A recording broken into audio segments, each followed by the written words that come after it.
I downloaded this photo from the link in the description and opened it in Photoshop. The photo is totally fine as is, but if you want to clean it up a little bit, you could use the recently released feature in the Remove tool that removes general distractions. So, activate the Remove tool.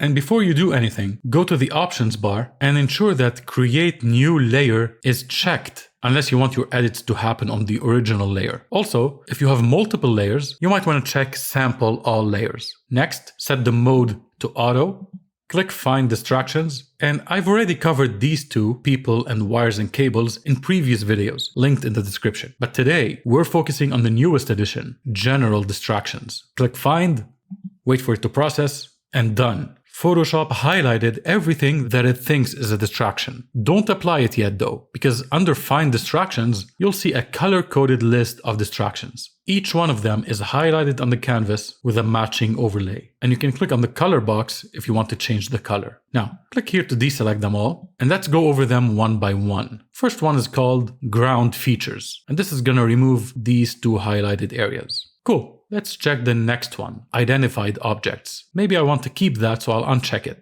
Moving on to the next one, Poles. Nah, I don't want to remove those. Next, Spots and Dust. Yes, let's remove them, but I want to keep this area. So with the Remove tool still activated, I'll use the left and right square bracket keys to resize the brush tip. Hold down Alt or Option and paint over it to deselect it.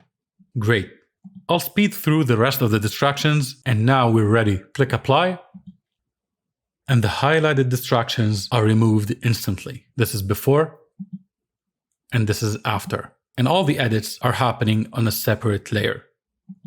And if the tool missed a spot, you can always highlight it manually using the Remove tool. Now, if you'll excuse me, I'm gonna try it on my own workspace to clean up all these distractions on my desk. It's been a while since I